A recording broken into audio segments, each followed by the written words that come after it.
dia, queridos. Bom vê-los aqui. Que alegria. Alguns me perguntam sobre a minha coluna. Eu digo que a minha coluna está cada vez mais forte. Me dá catassurra, todos os dias eu apanho dela. Na verdade, muitos de vocês estavam aqui, não sei quantos lembram que eu estava para entrar numa cirurgia. Foi tudo muitíssimo interessante. Eu tinha passado mais de ano indo de médico em médico, confirmando, fazendo vários exames, estava tudo decidido a respeito da cirurgia, mas alguns irmãos aqui começaram a me procurar, tentando me demover.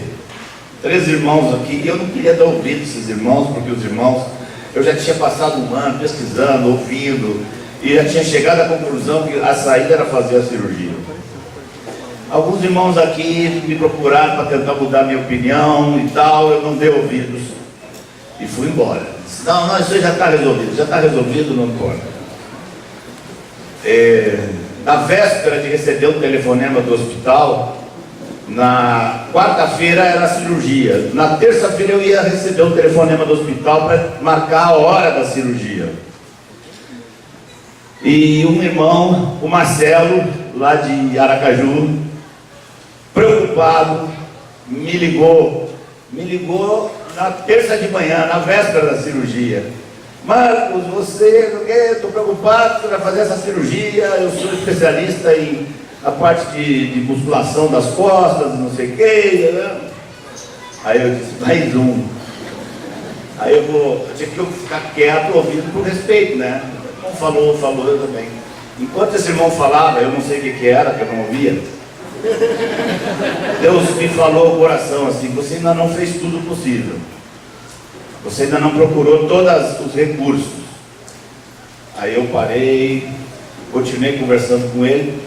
Terminou uma conversa, eu peguei o zap da equipe e mandei, ficou na dúvida aqui por causa disso.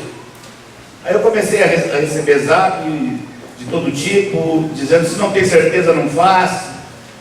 Aí um irmãozinho disse, Marcos, eu estou orando por você para que você ou tenha certeza absoluta para fazer, ou tenha um sinal de Deus para não fazer. Então, eu fiquei assim, é isso aí. Senhor, eu quero ter paz total ou um sinal para não fazer. Não me deixa no meio aí. E é isso aí. Esqueci do assunto, saí com a minha esposa, fomos passear com o pai dela. Quando estamos voltando para casa, toca o telefone, era do hospital, marcando a hora para o dia. Que eu pensei que ia marcar a hora para o dia seguinte. E o hospital diz assim, olha, sua cirurgia foi adiada. Sua cirurgia foi adiada, porque a médica ficou doente hoje. Aí eu peguei o telefone e mostrei assim para a Rejane, já estão me falando aqui que a médica está doente, eu acho que é o sinal, né? Aí ela de cabeça baixa assim disse, eu orei ontem que se a cirurgia não fosse para seu bem, que a mulher ficasse doente.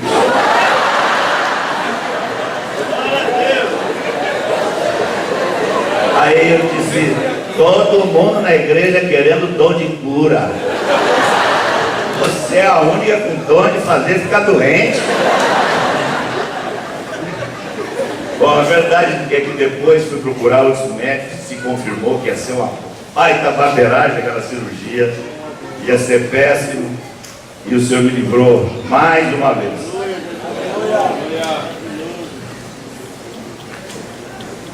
Irmãos queridos, ontem pela manhã e ontem pela noite tivemos os irmãos aqui ministrando, e muito foi falado aqui a respeito do Evangelho do Reino. Tanto o Vanjo como o Manuel falaram sobre um Evangelho falso, falaram sobre a necessidade de termos um Evangelho verdadeiro e não estarmos enganados por um Evangelho falso.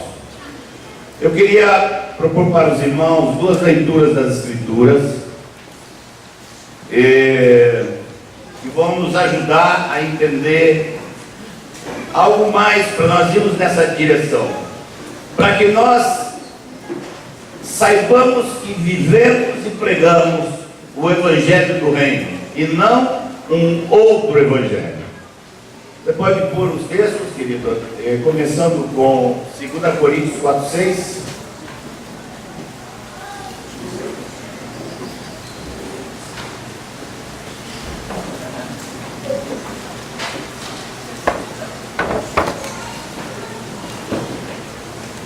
Porque Deus te disse: das trevas resplandecerá a luz.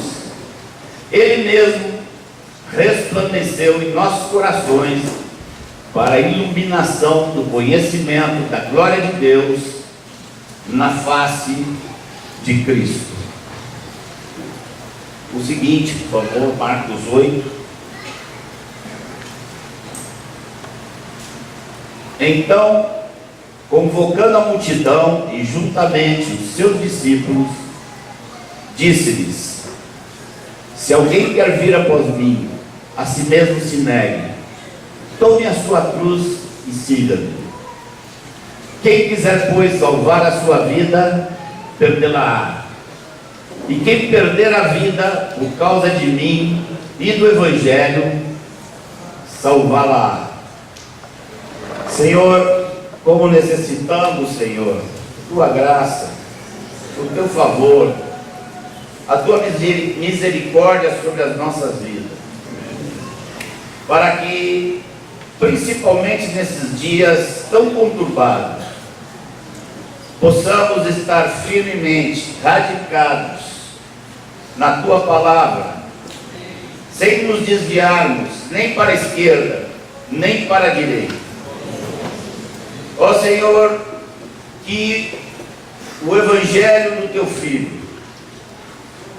que o Evangelho do Reino seja claro em nossas mentes, poderoso em nossos corações, e ainda, Senhor, cheio de poder e graça em nossas bocas, para que venha sobre muitos, e muitos conheçam a tua glória e a tua riqueza. Dá-nos entendimento, dá-nos simplicidade em tudo aquilo que vamos ver juntos aqui. Em nome de Jesus nós te pedimos. Amém, Senhor.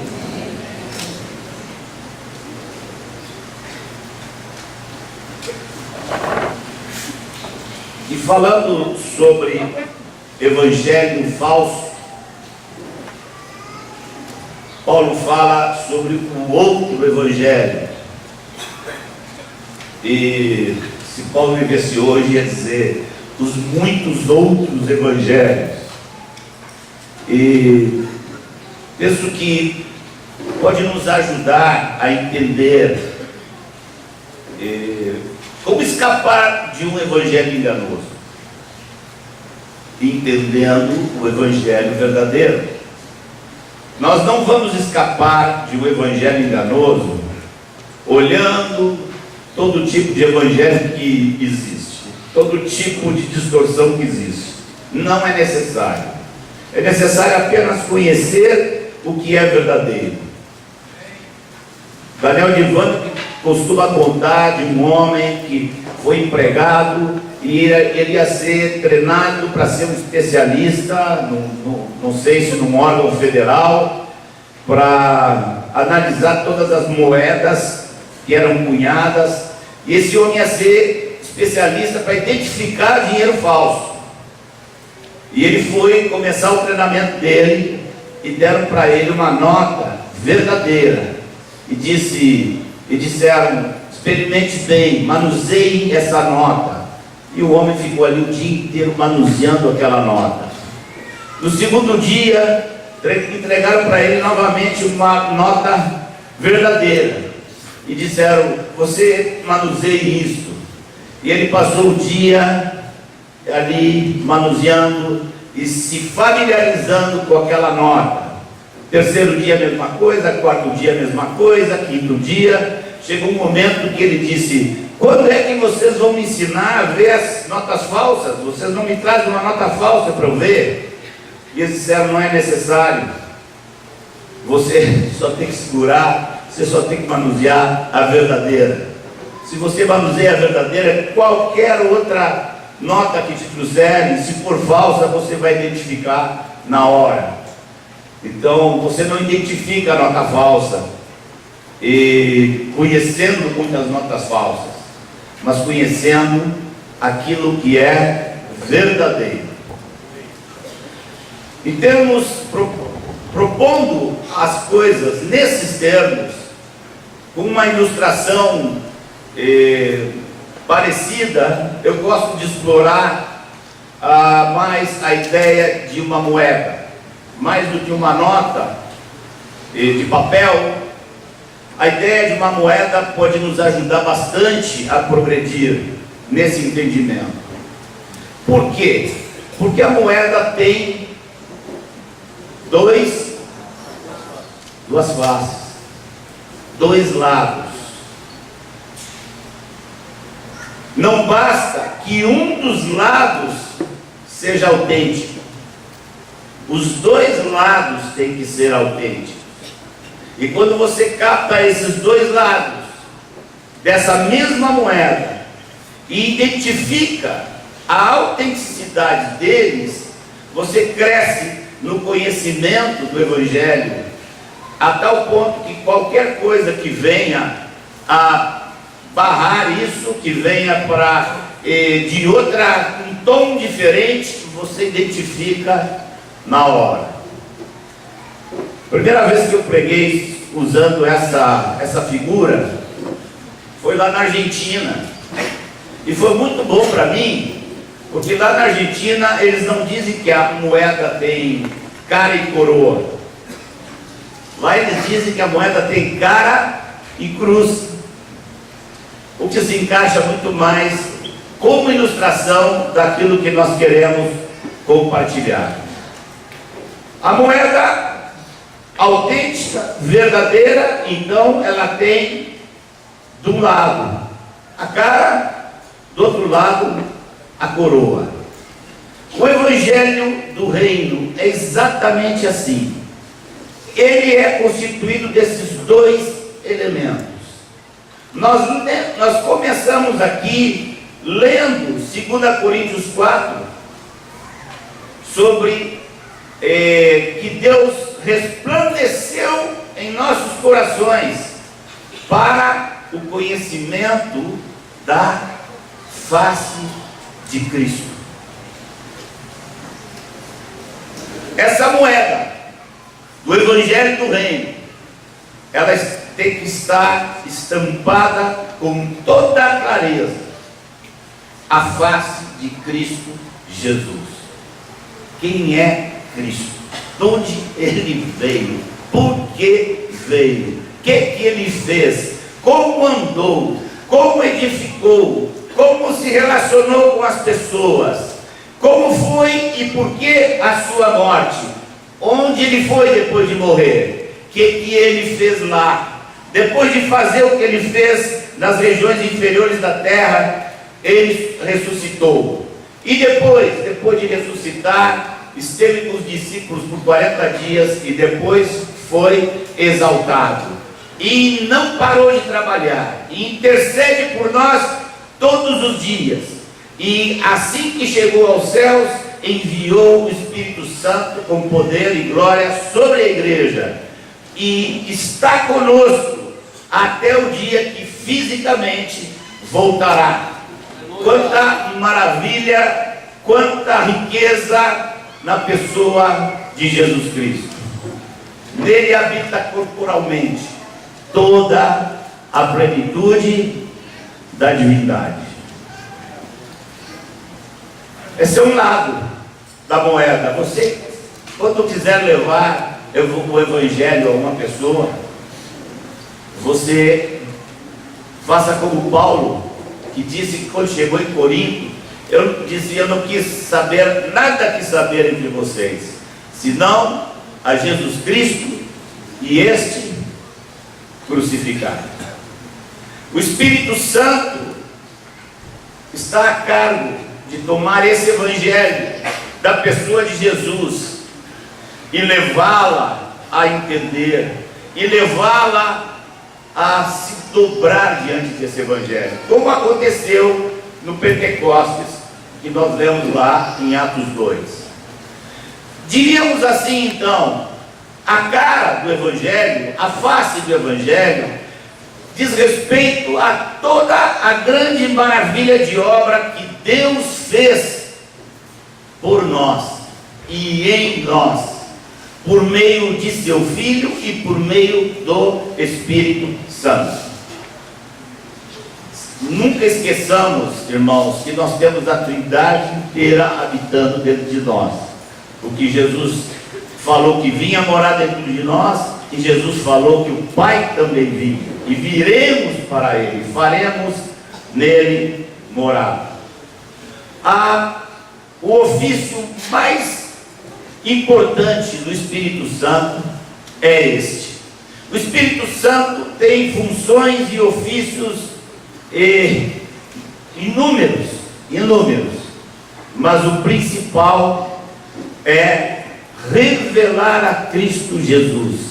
Jesus disse: Ele me glorificará, porque vai tomar do que é meu e vai anunciar a vocês. Do outro lado, nós temos não o que Deus fez, ou está fazendo, ou se dispôs. Do outro lado, nós temos uma explicação detalhada, simples, do que é que Deus espera que nós façamos.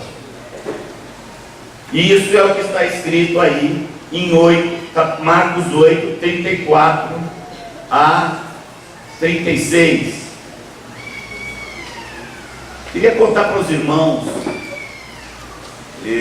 nossas experiências, elas às vezes, hoje em geral, elas nos ajudam a comunicar aquilo que está em nosso coração.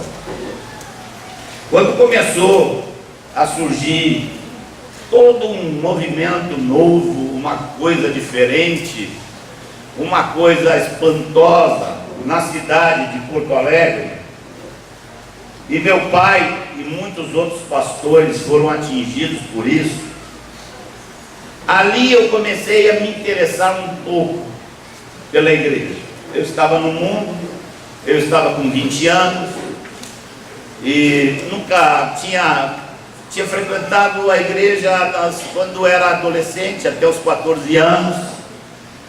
Depois me defini na minha liberdade e independência. Meus pais sofreram muito, minha mãe orava muito, às vezes a noite inteira. Às vezes eu ia para lá e ela ficava na janela orando até eu chegar. Acontecia às vezes de chegar às 6 da manhã e estava ela na janela orando ao Senhor para que o filho voltasse.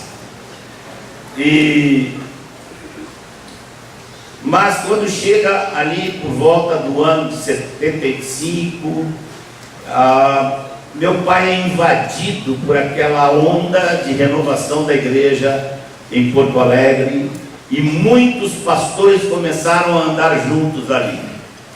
E quando Deus levantou ali uma comunhão daquele povo, 3 coisas eram fundamentais: Jesus Cristo salva, Jesus batiza com o Espírito Santo, e a igreja é uma.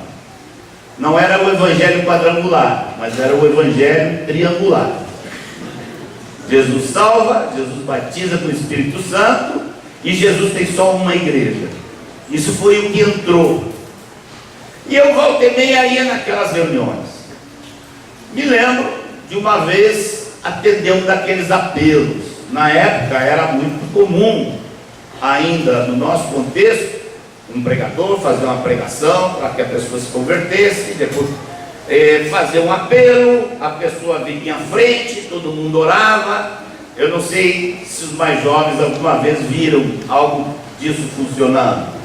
Na verdade, aquele vir à frente, como a igreja não tinha mais o sinal notório da conversão, que era o batismo, que era a confirmação de um arrependimento. Como a igreja perdeu isso, a igreja inventou outro. E a igreja colocou, no lugar do batismo, colocou esse negócio de levantar a mão e vir à frente. Então a pessoa estava ali dizendo assim, vinha um e empurrava, dizia, então vai à frente, vai à frente, vai à frente, você tem que ir lá. Aí a pessoa ia assim. Eu já tinha respondido o apelo assim, e não tinha acontecido nada. Eu tinha dois dramas. Na medida que aquele movimento foi crescendo, eu fui mantendo duas travas dentro de mim. Uma era o seguinte, que eu não tinha recebido o dom do Espírito Santo. Estava todo mundo lá, cheio de dom, todo mundo falando em língua, profetizando, cantando louvores espontâneos ao Senhor. Eu me lembro um dia, fiquei com vergonha da vizinhança. Eu estou chegando em casa assim, lá pela meia-noite, eu estou chegando em casa. Quando eu chego lá na esquina, eu ouço vozes de fantasma. Uma fantasmagoria imensa, um barulho, até meio parecido com aquele barulho que os carros de Fórmula 1 fazem, né? Parece umas almas penadas. Assim, mais ou menos assim. E aquele barulhão na rua. Quando eu chego, é na minha casa. Estava todo mundo, meu pai e uma turma lá de fanáticos, todo mundo ajoelhado. Assim. Eu até fiquei encabulado aquele dia. E os vizinhos vão mandar vir aqui o pessoal do manicômio para mandar todo mundo embora. Eu tinha uma outra trava. Primeiro eu dizia, eu não falo em língua, se eu não falo em língua, então é porque Deus nem me quer, não sei o que está faltando, mas Deus não me quer. Se me quisesse, me botar nessas línguas aí e eu resolvi esse negócio. Então eu não me sentia, entre aspas, no clube santo. Outra coisa, eu fumava desde os 9 anos de idade. E aí, como é que faz? Dizem os acreditos que o cigarro é um cilindro que tem numa ponta um fogo, na outra ponta um idiota, né? Aí, tava eu lá, desde os 9 anos, avançando na adolescência, já estava com 18, 19. Eu me lembro de situações assim, de eu pegar meu maço de cigarro na frente do meu pai e dizer assim, aqui ó pai, nunca mais, joga no lixo aqui, nunca mais. 20 minutos depois eu estava no bar comprando outro maço de cigarro. Aí eu tentava não comprar cigarro. Se eu não comprar cigarro, eu não vou fumar. Aí chegava no trabalho, pegava cigarro de um, pegava cigarro do outro, pegava cigarro. Era o maior filão de cigarro que tinha lá no trabalho. Eu digo, essa coisa não termina. Aconteceu assim, um dia, voltando da casa da Rejane para onde eu morava, tinha aquela zoeira de fantasma lá em casa. Eu estava chegando e ó, os fantasmas estão tudo aí. Aí eu entrei e tinha um irmãozinho lá, chamado Patrício, que alguns meses atrás tinha atendido um apelo daqueles, junto comigo. No dia que eu atendi um apelo, ele atendeu o apelo também. E ele perguntou, e você, Marcos? Você atendeu o apelo lá junto comigo, agora você está de fora, o que está faltando? Eu disse, não sei. Uma coisa que é interessante dizer também, foi que depois daquela experiência, eu continuava indo nas festas, nos bailes que eu gostava de ir, mas eu me lembro deu num baile com um copo de uísque na mão, olhando o povo dançar e pensando assim, que idiotice, puta merda, o que eu estou fazendo aqui? Que negócio mais ridículo isso aqui. Mas eu não conseguia sair dali não. Quando eu chego nessa noite, estava terminando a reunião, esse irmão encostou e eu disse, eu não sei, acho que falta o batismo do Espírito Santo. Mas você busca, o que tem que fazer? Eu me lembro que eu deixava a boca mole. Eu pensava que o Espírito Santo é que mexe a boca. Ele vem e mexe a sua boca. Então eu fazia assim, ó. Deixar a boca bem molinha. O Espírito Santo mexer. Facilitar a vida dele. Facilitar o Espírito Santo. Ó, tem muita doutrina de boca mole aí pela igreja. Vai vendo. Aí veio, aí eu me ajoelhei. Aí eu disse, agora não sai daqui não. Agora eu vou resolver esse negócio. E o irmão disse, é isso mesmo. Não sai daqui enquanto não resolver. Aí eu ajoelhei. Ajoelhei e fiquei, irmão. E fiquei. Eu não me lembro quanto tempo foi. Eu sei que os irmãos cansavam, trocavam, vinha embora, vinha outro. Orava. Eu lá. E aí vinha embora, vinha outro. E eu não sei quantos puseram as mãos na minha cabeça. No mínimo eu fiquei 1 hora ali, mas se duvidar, foi bem mais. Até que veio um irmão e disse, Marcos, você tem que falar. Aí eu olhei, eu tenho que falar? Não, Espírito. Você tem que falar, não é o Espírito que fala é você. Se você não começar a falar, você vai falar o quê? Irmão, não tem coisa mais gostosa que falar em língua. Falar em língua é a mesma coisa que dizer para Deus, papai, eu sou um bobo e não sei nada. Aí você começa a falar o que Deus coloca no seu coração, você não tem ideia que significa aquilo. Na verdade, nesse momento você está sujeitando toda a sua mente ao Espírito de Deus. Porque o mesmo centro que controla a fala no cérebro humano, controla o cérebro inteiro. De maneira que se você entregar esse centro da fala, você está entregando o cérebro todo. Aí você fica ali se sentindo meio tonto, meio bobo, que inclusive faz parte do processo. É você se sentir meio bobo mesmo, e você saber que você não pode nada. Você tanto não pode nada que Deus prefere você gemendo, você dizendo coisas que você não entende. Se você quiser falar com o seu entendimento, não chega nesse nível. Você não chega nesse nível. Aí vem o irmão, diz, abre a sua boca e fala. Aí eu fiquei assim, abri a boca e falar. E se eu abrir a boca, vou falar e não sair nada? Olha a vergonha que eu vou passar na frente desse povo aqui. E veio outro irmão, fala!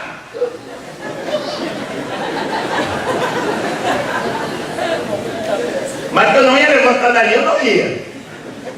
Aí daqui a pouco eu disse, quer saber de uma coisa? Eu me lembrei de uma pregação que eu tinha ouvido 1 ano antes, do irmão dizendo que a passagem no Mar Vermelho foi como o batismo. Não precisou muita fé dos israelitas. Não precisou muita fé, o exército estava atrás, o mar abriu, bora, tem jeito. Ficou por aqui mesmo.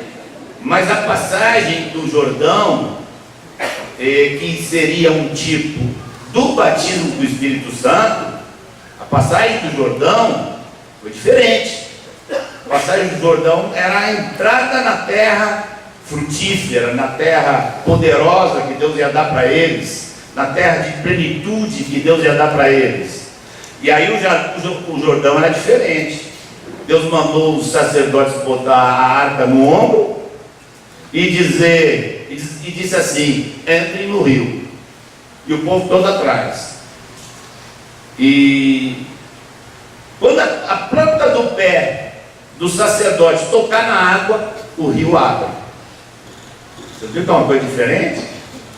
Aquele sacerdote ali, a fé que teve que exercer. Imagina o fiasco aqui na frente desse povo. Eu boto o pé do rio aqui, ando um pouco, caio num buraco, me afogo, com a arca nas costas.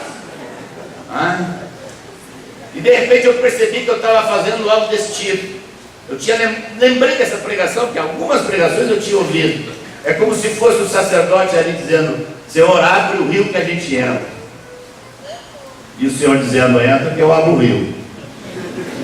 Senhor, abre o rio para a gente entrar. Entra que eu abro o rio. Vai lá, mete o pé, aí eu abro.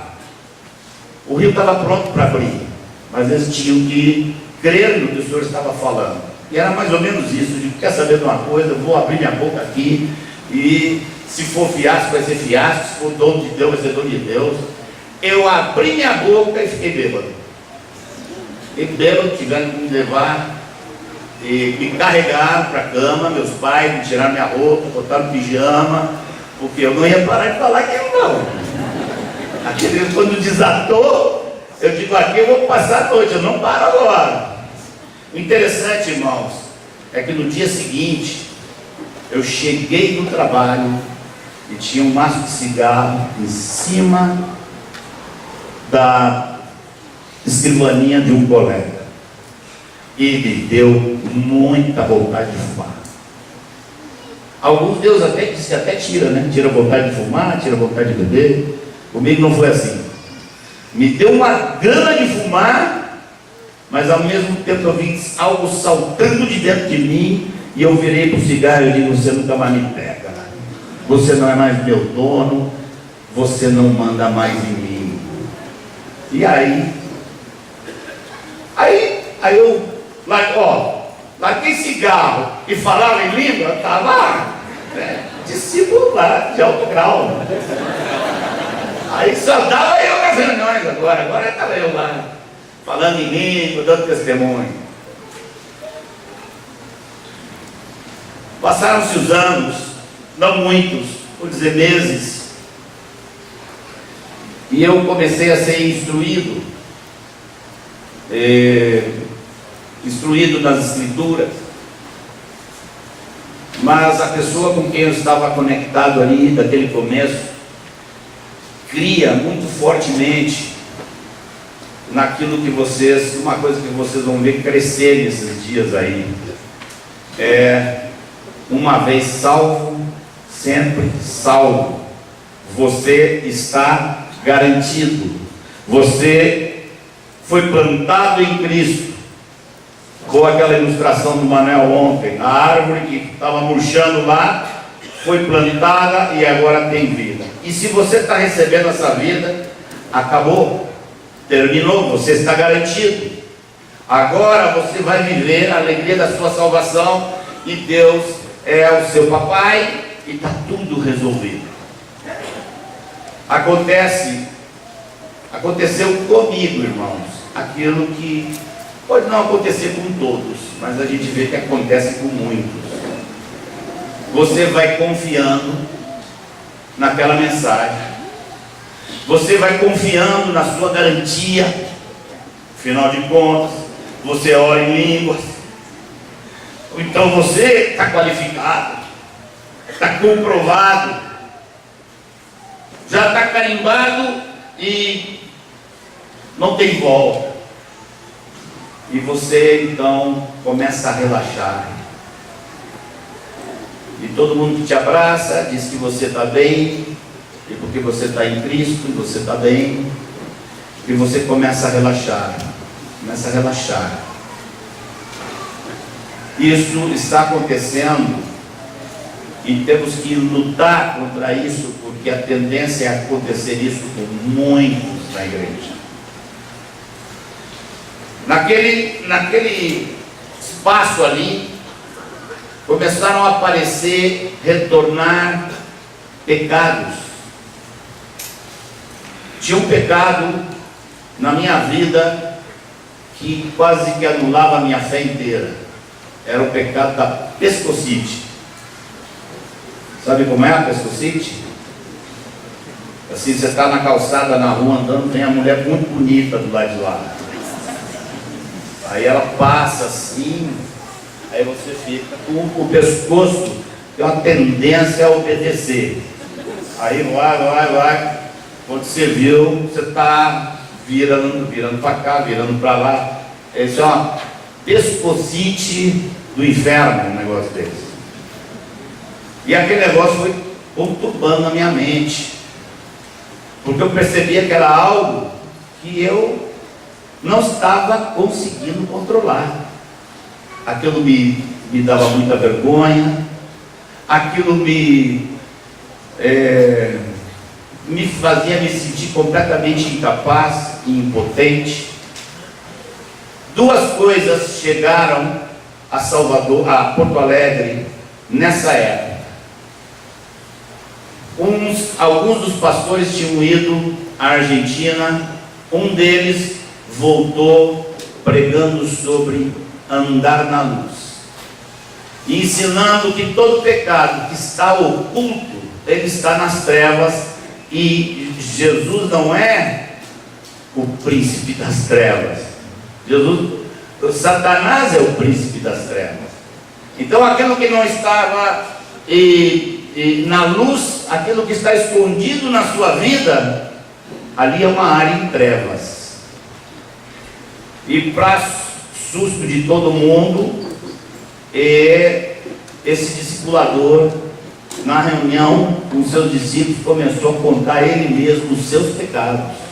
Começou a confessar os seus pecados para os discípulos que ele cuidava. E aí eu pensei, agora que eu vou pegar uma carona aqui, porque agora aqui é a saída. Não foi fácil. Minha esposinha estava ali, nós não tínhamos nem um ano de casado. Eu tinha plena satisfação com ela. Esse negócio de lascívia com os olhos não tem nada a ver com satisfação ou não satisfação sexual. Isso tem a ver com distorção da sexualidade, porque o Senhor quer que mantenhamos os nossos olhos puros, e ou nunca colocamos em mulher nenhuma, porque não casamos, ou colocamos sobre nossa esposa.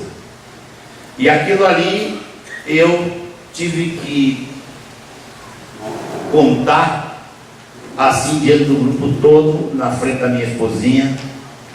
Foi uma tarde muito interessante, inesquecível. Ali, enquanto eu confessava, eu ia sentindo um batalhão de coisas indo embora, um peso, uma culpa, e com muito choro e ao mesmo tempo com muita alegria. Quando eu terminei de confessar, levantei, fui para o banheiro. Quando eu saí do banheiro, tinha uma lista de homens no corredor, me esperando para me abraçar e dizendo: te entendo, te entendo. Foi a primeira vez que aconteceu algo desse tipo ali em Porto Alegre, de confissão pública, voluntária, não por imposição, mas por entender a vontade do Senhor. No ano seguinte, eu tive um câncer. O câncer era letal, a probabilidade de morte era 100%. Não existia, em todos os registros médicos, não existia uma só notícia de uma cura desse câncer. Eu penso que Deus, através desse câncer, estava querendo ainda me conduzir, me preparar. Mas ali naquele período de 1978, quando eu tive aquele câncer, o meu discipulador lá em Porto Alegre começou a mudar a mente dele toda. E começou a dizer: o que eu preguei para vocês estava tudo errado. Como? O que eu preguei estava tudo errado, dizia ele. Como errado? Nos falou de Romanos, nos falou de Coríntios, nos falou da obra de Cristo. Ele começou a dizer: sem a cruz, essa obra não se completa.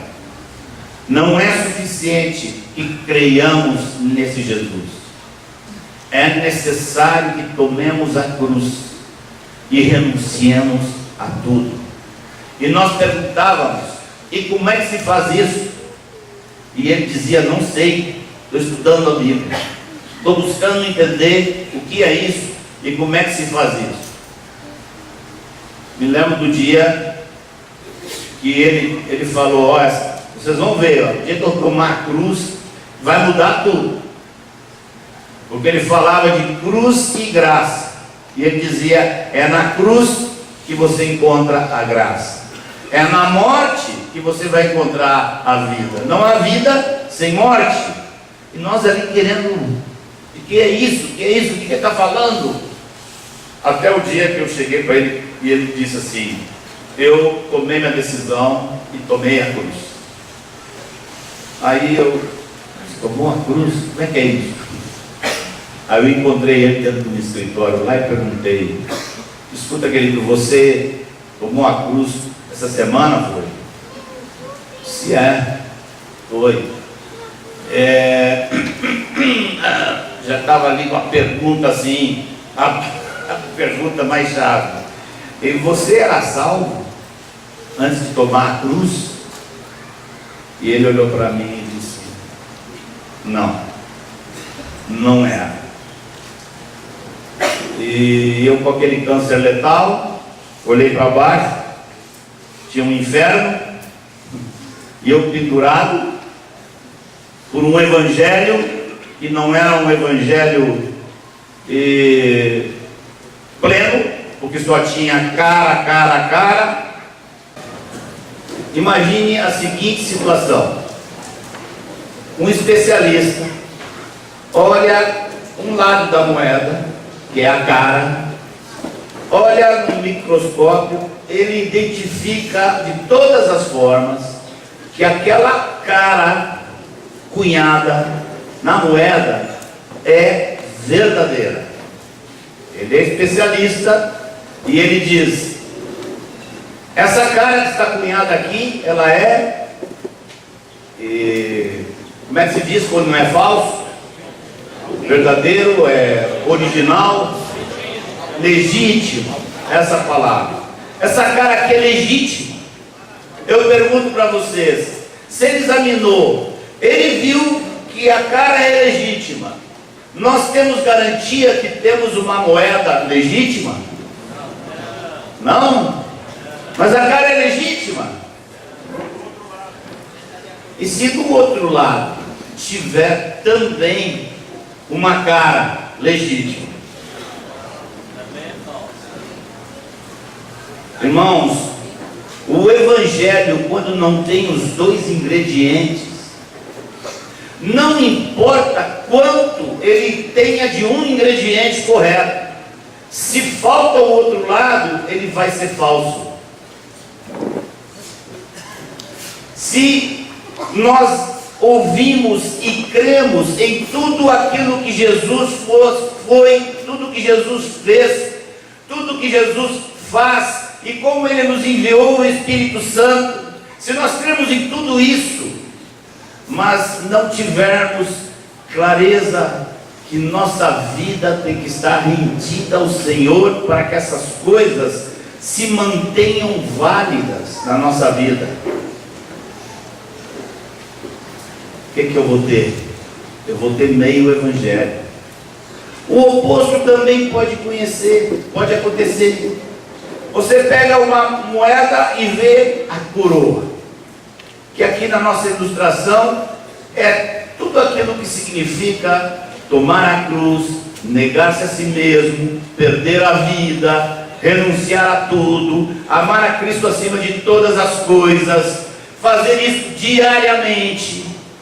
E você dá esse lado para a pessoa com quem você está falando, e você continua dando esse lado, e depois dando de novo esse lado, e você não mostra para a pessoa a face de Cristo, que nos é revelada pelo Espírito Santo, vai ser a mesma coisa. Você não vai ter o resultado que a palavra propõe, porque a palavra apresenta o Evangelho com esses dois ingredientes. É necessário que esses dois ingredientes estejam aplicados na nossa vida, e que nós possamos discernir em cada pessoa que está perto de nós, ou buscando algum tipo de ajuda. Nós temos que discernir o que está, porventura, fraco ou forte já na vida dessa pessoa, e fortalecer aquilo que está débil.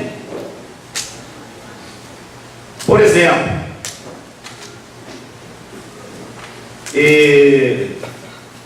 se você tem uma moeda que é só coroa de um lado, coroa do outro, ela é legítima? Se tudo for renuncia, nega-te a ti mesmo, você tem que negar, se tudo for isso, essa pessoa pode ir adiante? É necessário fé e rendição. Rendição e fé. E a palavra nos fala para seguir a fé. E nós podemos cometer erros se nós não entendemos isto e não esperamos que o Espírito de Deus nos dê revelação em cada situação. Mas precisamos estar prontos para tratar situações distintas. Uma viagem que eu fiz esse ano, encontrei uma irmãzinha, e sei lá, está por volta de seus 14, 15 anos, não sei bem a idade dela, sofrendo muita angústia, com depressão, muita depressão.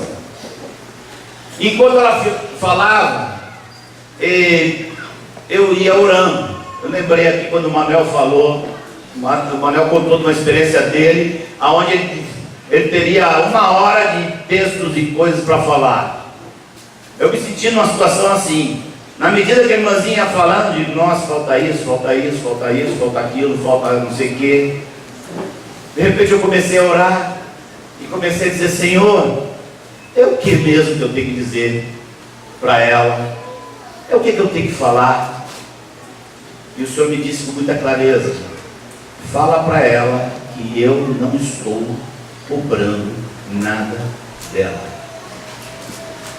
Uma irmãzinha santa, testemunho de todos os que a conhecem, santa, doce, ama Jesus, faz pinta-quadros para Jesus, escreve, me disseram, eu não li, que escreve coisas lindíssimas a respeito do Senhor Jesus, e ela está tomada de depressão. Depois que nós ficamos 1 hora repetindo aquilo que Deus nos deu, porque aí eu não falei mais nada, só repetia, Deus não está te cobrando nada, Deus não está te cobrando nada. E fui repetindo, aí ela falava, aí eu colocava de novo no meio de uma frase, Deus não está te cobrando nada. Tira da sua cabeça que você é responsável diante de Deus por sair desse quadro. E depois dessa conversa, a mãe dela me disse, ela está sorrindo como há muito tempo ela não sorria. Mas tive também notícia de que quem estava indo ali atender essa menina estava cobrando dela, dizendo que ela estava assim, porque ela estava cheia de autopiedade, que ela tinha que abandonar a autopiedade, e possivelmente ela tinha problemas que eram maldição de família, e tinha que fazer uma oração para livrá-la da maldição de família. Irmãos, essas duas faces do Evangelho compõem o Evangelho, que é o poder de Deus para a salvação de todo aquele que crê. Quando eu fui batizado com o Espírito Santo, vocês viram? Tinha 9 anos que eu fumava e não conseguia parar, e de repente me veio um poder e eu deixei de fumar, porque havia algo novo dentro de mim que me dava capacidade para vencer meus vícios. Mas faltava algo, faltava que fosse acrescentado à minha vida temor de Deus. Quando 1 ano e meio depois, meu discipulador começa a dizer que tinha ensinado errado, que tinha uma tal de uma cruz que tinha que tomar, que sem tomar essa cruz ninguém estava no reino dos céus, eu comecei a me apavorar, literalmente me apavorar. No dia que eu disse a ele, senta aqui e me explica essa cruz, porque eu não saio daqui sem tomar essa cruz. E ele falou para mim com muita simplicidade. Naquele dia eu tomei aquela decisão, fui correndo para minha casa, porque eu queria falar com a minha esposa, e depois eu fui sentado no jardim de um edifício lá, passei horas e horas tentando reorganizar minha cabeça em cima de tudo que o Senhor estava falando, tudo que o Senhor tinha dito. E eu perguntei ao Senhor, Senhor, Mas se eu não tinha tomado a cruz, quem era eu até agora? Fui batizado com o Espírito Santo, quem era eu? Moacir disse que nem convertido era. Como é isso? E a resposta que eu tive do Senhor, depois de umas 3 horas orando, o Senhor me disse: não importa quem era você, importa quem você é agora. Você tinha uma luz e andava segundo essa luz. Agora você tem mais luz, agora você vai andar segundo a luz que você tem agora.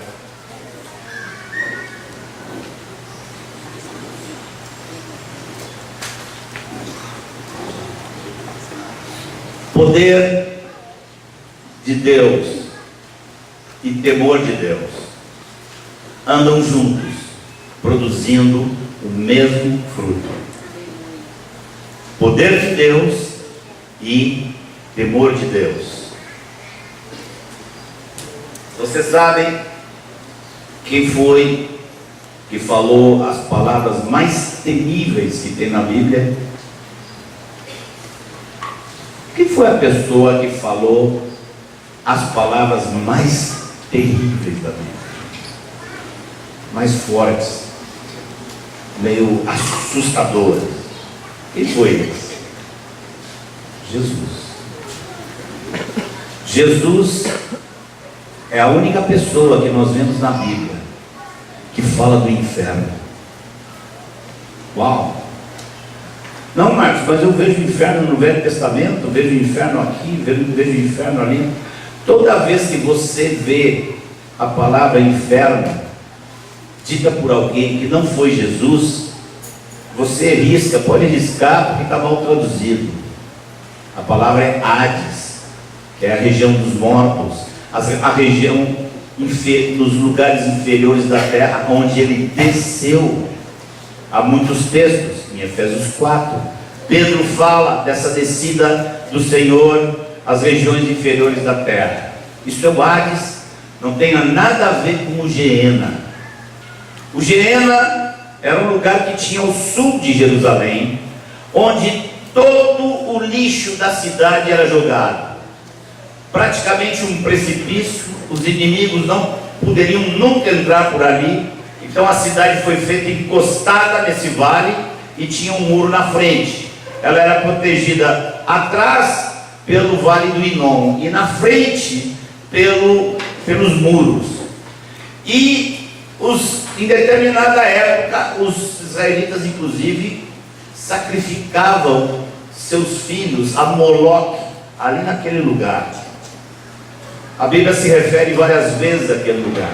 Na época que Jesus veio, o nome daquele lugar ali era Geena. Geena. Geena é o inferno. Jesus está usando uma figura, e ele foi o único que usou essa figura. Aquele lugar ali, todo o lixo da cidade era jogado. Era jogado ali os cadáveres de animais, eram jogados no Geena. E era jogado ali também os corpos daqueles que eram crucificados. A coisa mais indigna para um judeu era morrer e não ser sepultado. Então a escória da sociedade não era sepultada. Os romanos crucificavam e depois jogavam ali no Geena. Aquilo ali vivia o tempo todo prendendo fogo. Era fogo, fogo, fogo. Era tão fundo, fundo, ao ponto de a luz solar não chegava até o fundo. O que dava uma ideia bem clara de uma figura do inferno. Porque o inferno é um lugar de sede, é um lugar de trevas, é um lugar onde o fogo não se apaga e é onde o verme não termina. Alguns cadáveres que não queimavam ficavam ali apodrecendo e sendo comidos pelos vermes. Se o cadáver não caísse no lugar de fogo forte, ele ficava ali apodrecendo. E Jesus se refere a esse lugar falando sobre como destino eterno, usando o Geena como figura. Uma outra coisa muito interessante, bom, se vocês forem procurar, porque muitos usam as ferramentas que nós temos hoje, Olive Tree, Bíblia que tem grego, se vocês forem procurar no Novo Testamento, vocês vão encontrar uma vez essa palavra Geena, que não está nos lábios de Jesus. Vocês vão encontrar uma vez essa palavra sendo falada por Tiago, só que de um cunho completamente diferente. Tiago, quando fala do Geena, ele não está falando de destino eterno. Quando Tiago fala do Geena, ele está falando da língua. E ele começa a falar da gravidade desse órgãozinho, a língua, falador, fofoqueiro, mentiroso, tudo vem da língua. Sua língua é veneno puro, diz a palavra. Veneno de víbora está nos seus lábios, Paulo escreveu aos Romanos. Então, quando está falando da língua, Tiago diz que a língua, ela mesma é posta em fogo pelo Geena, dizendo: olha, toda vez que você está usando mal sua língua, é o Geena que está prendendo fogo na sua língua. Toda vez que reclamamos, nos queixamos, estamos usando mal a língua. Toda palavra torpe, estamos usando mal a língua. Toda maledicência, estamos usando mal a língua. Toda depreciação, Jesus disse: se você chamar seu irmão de tolo, estará sujeito ao Geena de fogo. Então Tiago usa Geena ali, mas não como destino eterno, mas como fonte da língua má. Uma última coisinha sobre esse aspecto, é algo que deve nos fazer meditar bastante. Não somente Jesus foi o único que usou o Geena, o único que falou, portanto, do inferno, mas uma coisa mais interessante é que Jesus falou disso. Todas as vezes que ele falou, ele estava falando para os seus discípulos. Ele não estava falando para os incrédulos, para os que não criam nele. Era na conversa com os discípulos que Jesus amorosamente os advertia para que não fossem parar nesse lugar. Leia as parábolas do capítulo 24, capítulo 25, você vai ver essa gravidade que Jesus dá ao seu último ensino. Parábola do servo bom e o servo mau, a parábola das 10 virgens e a parábola dos talentos. Essas 3 parábolas formam um conjunto de sérias advertências, amorosas advertências do Senhor à sua igreja.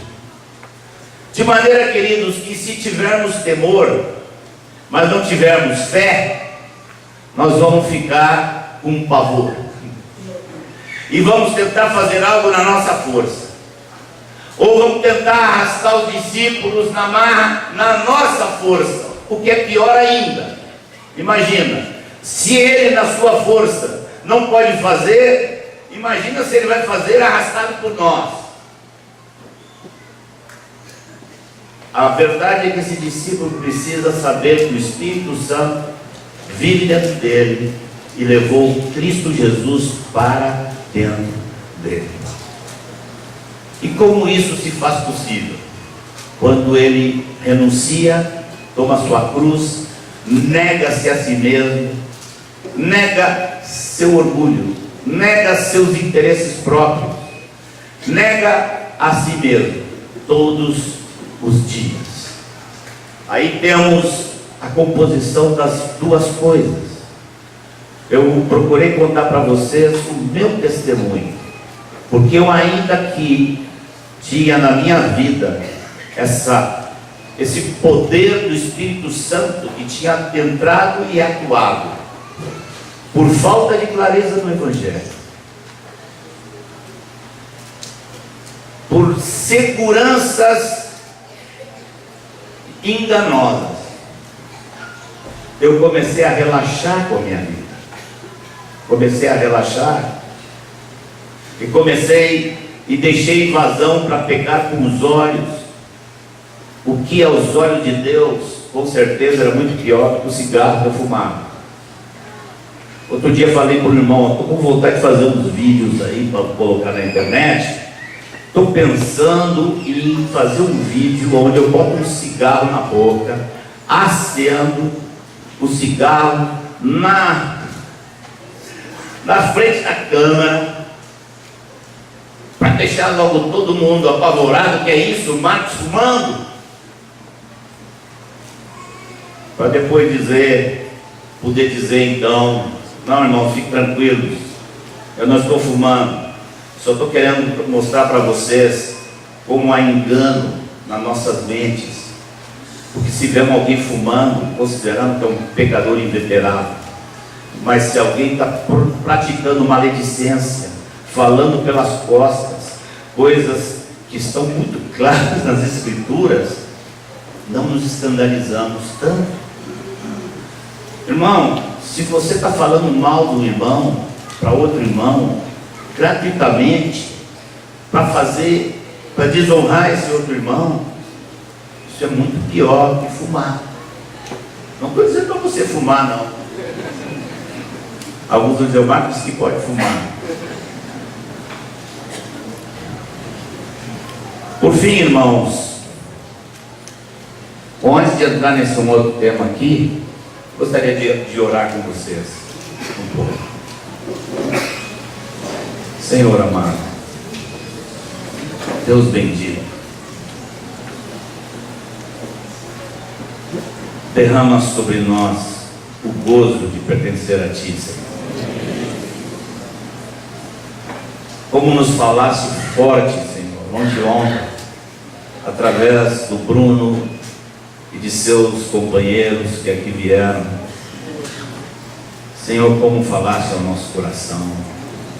Queremos reter o que Tu nos falaste, Senhor. Que maravilha, Senhor. Que maravilha que o Teu Filho poderia por um momento se atrapalhar com as coisas desse mundo, mas logo após ouvir a voz do Teu Espírito e sujeitar-se novamente a Ti, e se colocar na cruz novamente e renunciar a tudo outra vez. Que testemunho valoroso, Senhor, para que possamos, nós sabemos que a qualquer momento, a qualquer hora, o Senhor está esperando por uma rendição total, plena, que alcance tudo na nossa vida. Ó Senhor, que saiamos daqui com o gozo de pertencermos.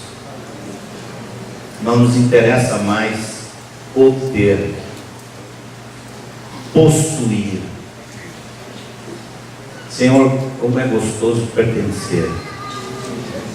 Pertencer a Ti, pertencer à esposa, pertencer à igreja.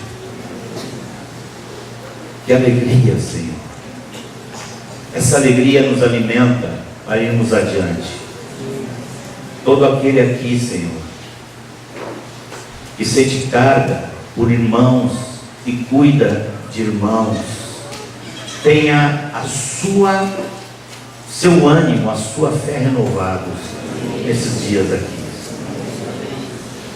e capacitados para discernir o que cada um deles necessita a cada momento. Mais do rosto de Cristo, mais de fé, ou mais da cruz, mais da renúncia. Ajuda-nos, Senhor, pelo Espírito Santo, a discernir como ajudar os que estão ao nosso redor, para que não cometamos o engano de cobrar o enfraquecido, ou também o engano de sermos frouxos com o que está em rebelião. Ajuda-nos, Senhor, a discernir a cada dia as situações diante de nós.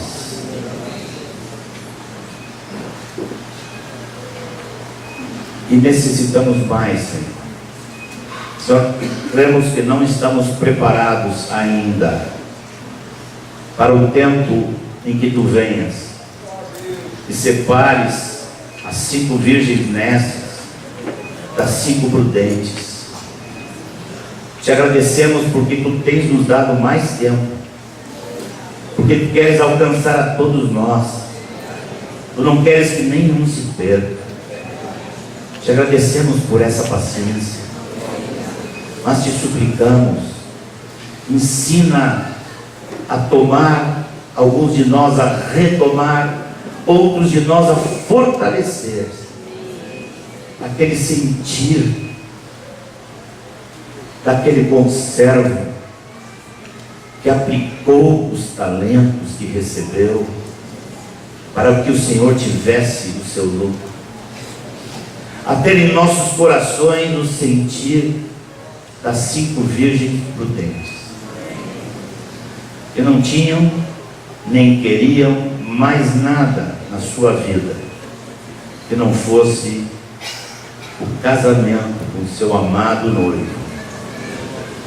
Ó Senhor, aquela nota que Tu deste para nós, já na quinta noite, te suplicamos que ela siga sendo forte hoje, amanhã, porque nós estamos precisando, Senhor. Precisamos de revelação mais clara de Jesus. Precisamos de revelação mais clara da parte que nos cabe. Senhor, derrama-te como luz sobre nossos corações. Oh Senhor, queremos sair daqui gozosos, cheios de alegria, porque contemplamos a face de nosso Senhor. E abraçado ao Senhor, como pode ser pesada a cruz? Nunca será pesada essa cruz, Senhor, se Tu te mantiveres sempre próximo de nós, nós possamos olhar ao lado e ver a Ti junto conosco. Nenhuma cruz será pesada, nenhuma cruz. Muitos aqui têm sofrido muito, Senhor, muitas situações familiares, situações de saúde.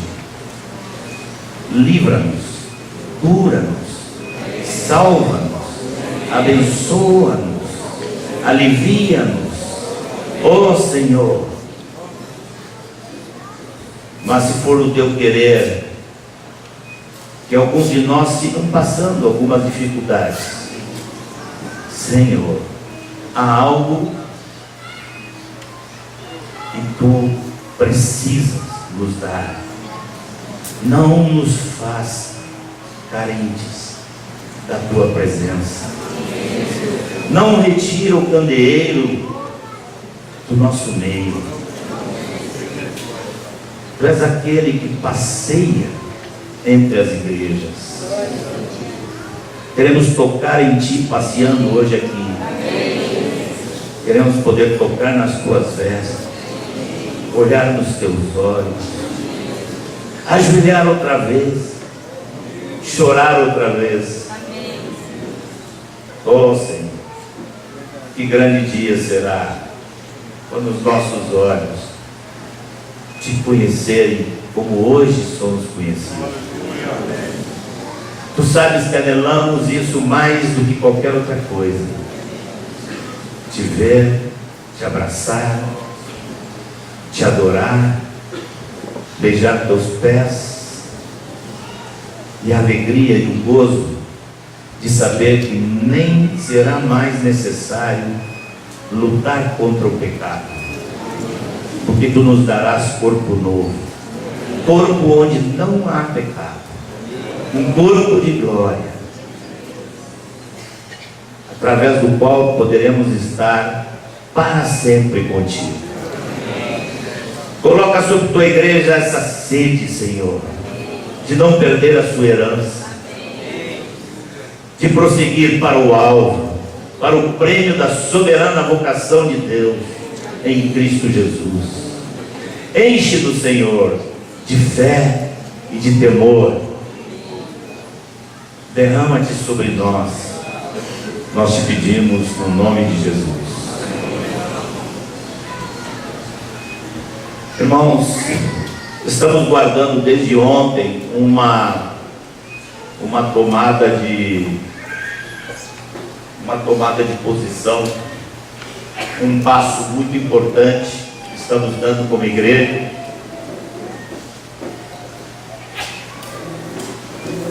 Queríamos ter comunicado a igreja ontem, mas aí foi muito mosquito, muito apagão, e o ambiente ficou um pouco difícil. Nós resolvemos deixar para hoje. Algo muito precioso para nós, é algo muito precioso para comunicar à igreja. Mas antes, se faz necessário nós estudarmos um pouquinho sobre o que as Escrituras ensinam a respeito de autoridade delegada. Eu vou pedir que os irmãos coloquem os textos, irmãos, aonde aparece essa expressão grega exousia.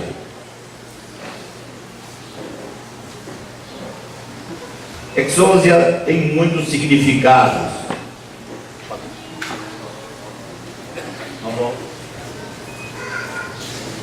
Exousia tem muitos significados. Entre eles, o significado de poder de escolher, poder de reger, poder para reger, poder para governar. Amém?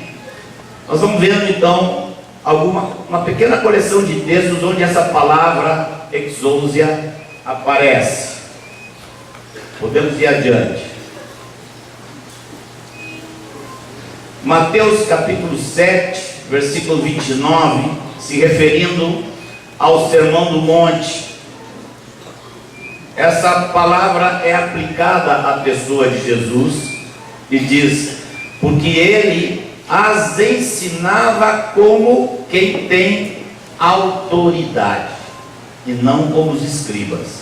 Então essa palavra exousia aparece aí, se referindo à pessoa de Jesus. Próximo seria Mateus 8, 9. O homem que foi buscar oração no Senhor e disse: pois também eu sou homem sujeito à autoridade. De que autoridade ele estava falando? Da autoridade militar aonde ele servia, porque ele diz: e tenho soldados às minhas ordens, e digo a este: vai, e ele vai, e a outro: vem, e ele vem, e ao meu servo: faze isto, e ele o faz. Essa palavra autoridade que está aí é a mesma palavrinha grega exousia que foi usada para Jesus no versículo anterior. No capítulo 9, versículo 6, ainda de Mateus, aparece de novo a palavra exousia. Ora, para que saibais que o Filho do Homem tem sobre a terra autoridade para perdoar pecados. Disse então ao paralítico: levanta-te, toma o teu leito e vai para a tua casa. Jesus aqui está trazendo uma prova irrefutável da sua autoridade. Mas a autoridade de Jesus, ela não começa nesse momento. Ele já tinha a autoridade. E nesse momento, ele comprova a sua autoridade àqueles que estavam questionando. Ele comprova por meio da cura de um paralítico. Vamos adiante. Essa mesma autoridade, essa palavrinha exousia, Deus, onde vemos que Jesus concede esta autoridade a nós sobre os demônios. Tendo chamado os seus 12 discípulos, deu-lhes Jesus a autoridade. Sobre quem? Sobre espíritos imundos, para os expelir e para curar toda sorte de doenças e enfermidades. Essa autoridade não tinha sido dada, até aquele momento ela não tinha sido dada a nenhum ser humano, autoridade para expelir demônios. Como Jesus tinha exousia, ele deu aos seus discípulos essa autoridade para que eles pudessem expelir demônios e curar toda sorte de doenças e enfermidades. Vale a pena aqui mencionar por alto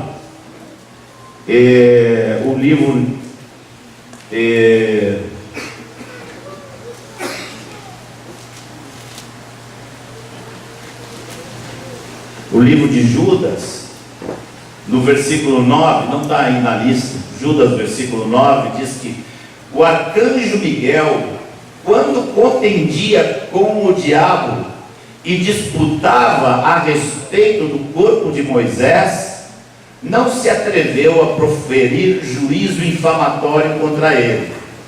Pelo contrário, disse: o Senhor te repreenda. Não é interessante isso?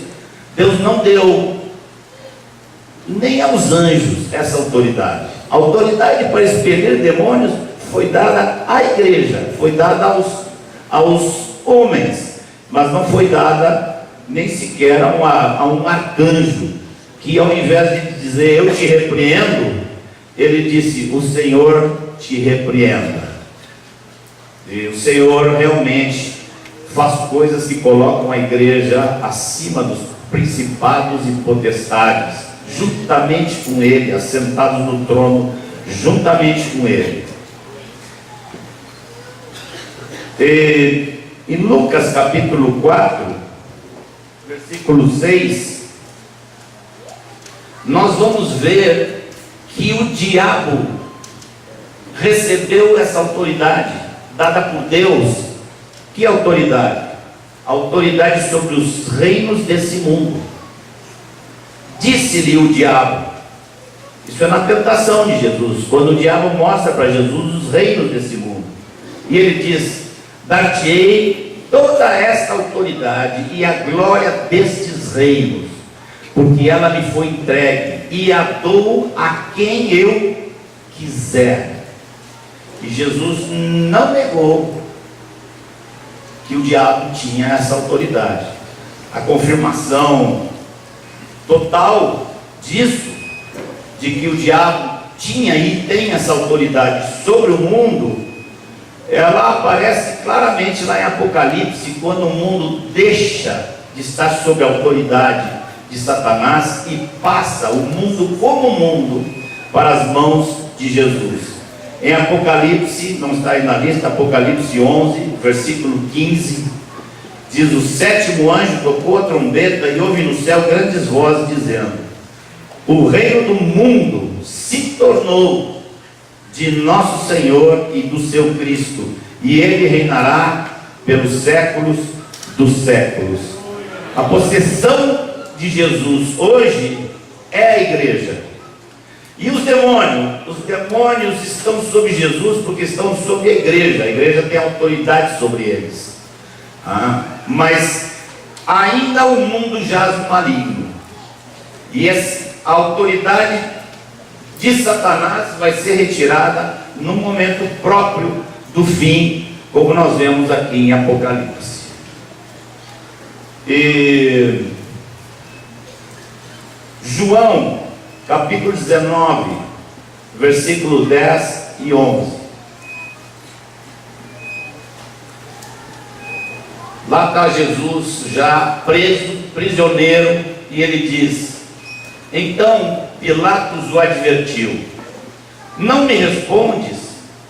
Não sabes que eu tenho autoridade para te soltar e autoridade para te crucificar?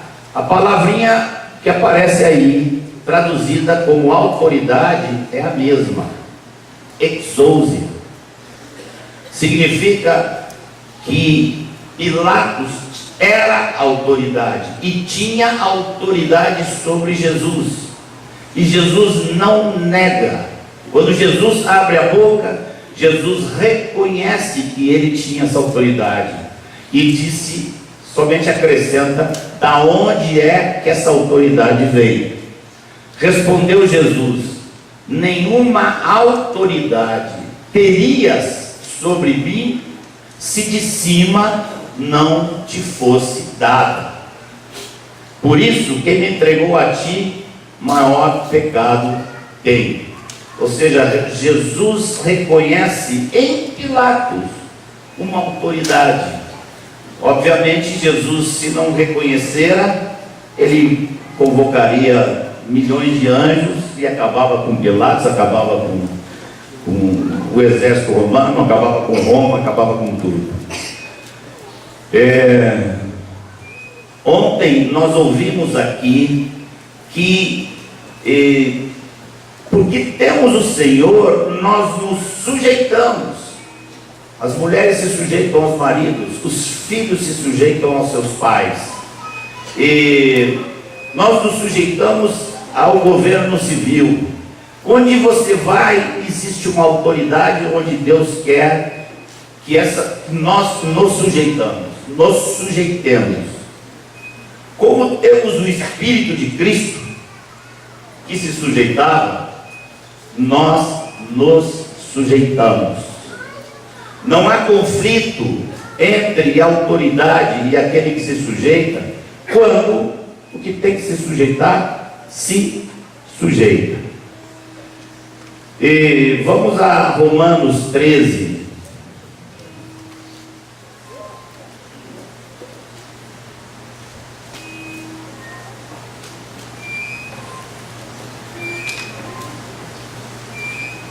Vamos lá? Eu vou ler aqui na minha Bíblia, para não ficar torto aqui olhando para trás.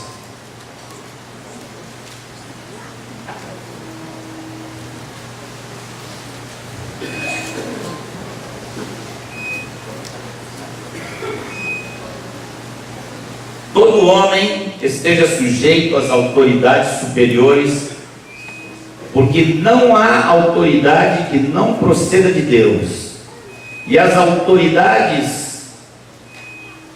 que existem foram por ele instituídas.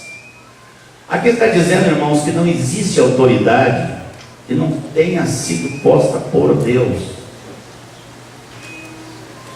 E é muito mais do que simplesmente um espírito de sujeição. É um reconhecimento da autoridade, não pela pessoa, mas porque aquela autoridade não é dela. A autoridade que está naquela pessoa, ela é de Deus, não é da pessoa. Por isso, a palavra de Deus ordena que as mulheres sejam sujeitas aos maridos, ainda que eles sejam incrédulos. Ou seja, não depende do comportamento do marido a sujeição. Vocês viram lá em Pedro? Vocês viram em Pedro? Quantos de vocês conhecem esse texto que eu estou me referindo? Em Pedro? Poucos. Vamos ler Pedro. Depois nós voltamos para Romanos. 1 Pedro,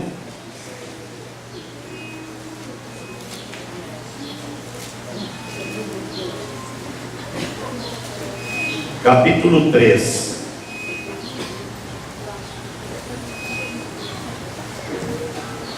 Olha o que diz aqui: mulheres, sede vós igualmente submissas a vossos próprios maridos, para que, se algum deles ainda não obedecem à palavra, ou seja, são incrédulos, sejam ganhos sem palavra alguma, por meio do procedimento de suas esposas, ao observarem o vosso honesto comportamento, cheio de temor. Não seja o adorno das esposas o que é exterior, como frisado de cabelos, adereço de ouro, aparato de vestuário. Seja, porém, um homem interior do coração, unido ao incorruptível, de um espírito manso e tranquilo, que é de grande valor diante de Deus. Espírito manso e tranquilo. O Espírito do Cordeiro está sobre vós, irmãzinhas queridas, para que possam ser de espírito manso e tranquilo na relação com seus maridos. Hoje nós estamos vendo em Salvador juventude, por causa da entrada de conceitos mundanos dentro da igreja, casamentos com uma ideia tipo consensual, decisão por consenso. E isso é uma perversão da ordem de Deus. Sempre dissemos assim: o marido tem na esposa uma ajudadora idônea, de maneira que, se ele não for conversar com ela, se ele não for ouvir a opinião dela, ele não é só cabeça, ele também é cabeçudo. Deus deu a ele uma esposa apta, cheia de idoneidade, de aptidão para ajudá-lo, e ele não a ouve. Então ele é a cabeça, mas é um cabeça cabeçudo. Mas como é que deve funcionar então? É consenso? Não. O marido ouve a esposa, conversa com a esposa, eles chegam muitas vezes a um acordo, a uma definição comum. E se não chegar? Se não chegar, ele toma a decisão e ela fica feliz. É assim que funciona.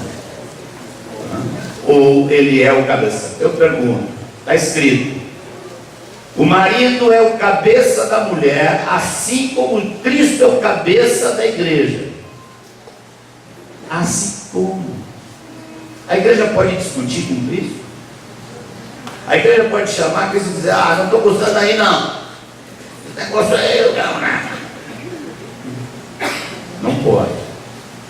Obviamente, maridos, se amarmos nossas esposas como Cristo amou a igreja, a tarefa delas vai ficar bem mais facilitada, não é? Vai ser mais facilzinho para elas. Mas prestemos atenção em Efésios 5, quando Paulo fala da família, ele não fala primeiro para o marido, ele fala primeiro para a mulher. Se o marido é a cabeça, por que em Efésios 5 Paulo fala primeiro para a mulher? Pelo seguinte: porque essa relação ela vai funcionar se a mulher se adianta numa atitude de sujeição. Quando a mulher não se adianta, quando a mulher não é sujeita, ela vai enfrentar geralmente uma das duas opções. Ela vai encontrar um homem turbulento que vai dizer: mulher, já quer cair. E muitas sofrem situações assim. Maridos que vivem tomando decisões que envolvem a esposa sem nem perguntar nada para a esposa. E irmãs que sofrem assim. É injusto que irmãs sofram assim com maridos discípulos. A palavra de Deus recomenda que as mulheres aceitem esse sofrimento com maridos incrédulos. É muito triste que irmãs tenham que sofrer isso vivendo com maridos que estão na igreja. Então nós podemos facilitar a vida dela. Agora, ou ela encontra o truculento e às vezes se encontra o oposto, e você não sabe o que é pior. Você encontra um marido bom ajudador, aquele marido que ajuda em tudo que a esposa decide. Vamos adiante para encerrar essa parte. E vamos voltar a Romanos 13.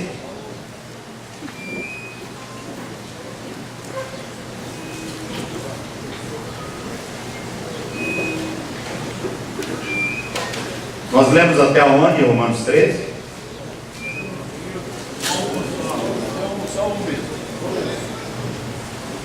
Vamos começar desde o 1 de novo, então. Todo homem esteja sujeito às autoridades. A palavrinha aí é a mesma, exouto. Esteja sujeito às autoridades superiores. Significa que há autoridades que nem na igreja estão e que são a autoridade, e que a palavra de Deus está nos mandando nos sujeitarmos. Obviamente nós vamos nos sujeitar à autoridade superiores do mundo, até que nos mandem fazer algo que é contrário à palavra de Deus. Nesse momento não podemos nos sujeitar. E as autoridades que existem foram por ele instituídas, de modo que aquele que se opõe à autoridade resiste à ordenação de Deus. Isso aqui é importante, irmãos. Irmãs, jovens, o que vocês veem nos seus pais? É importante nós sabermos que toda vez que nós resistimos uma autoridade instituída por Deus, nós estamos resistindo o próprio Deus, porque a autoridade não pertence àquela pessoa.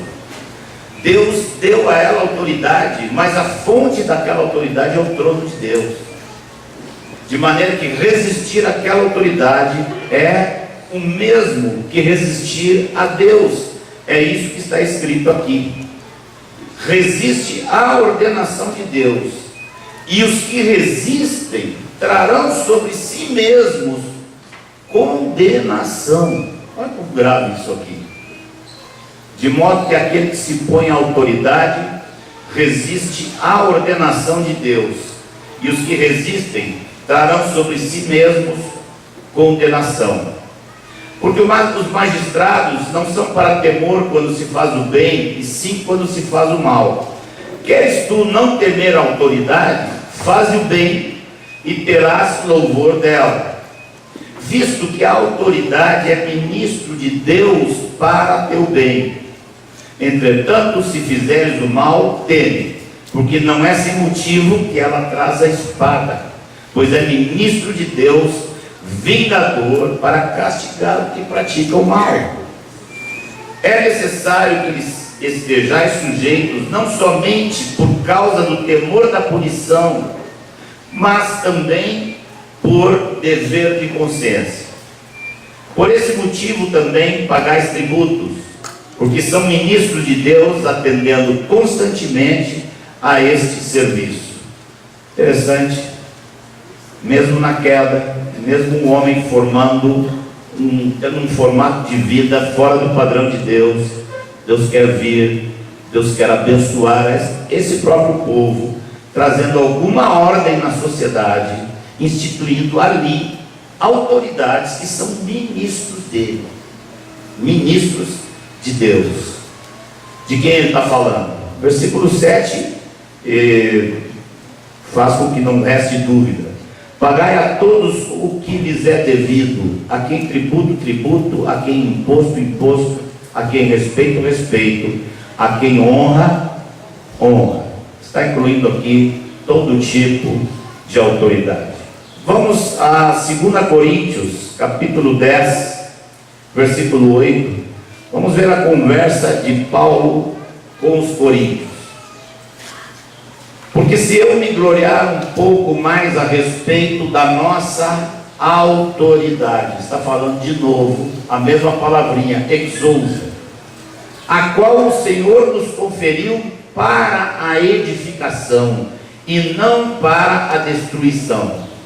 Não para a destruição vossa, não me envergonharei. Aqui tem algo muito importante para aqueles que de alguma maneira são revestidos de autoridade. Aqui nós vemos o cuidado que o apóstolo tinha para que a autoridade que ele recebeu não produzisse destruição, mas edificação.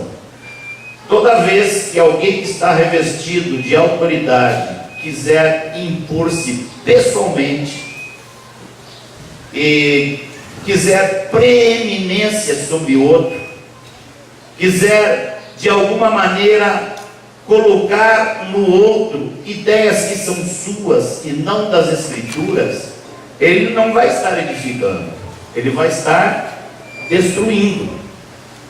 Vamos ao capítulo 13, versículo 10 de 1 Coríntios.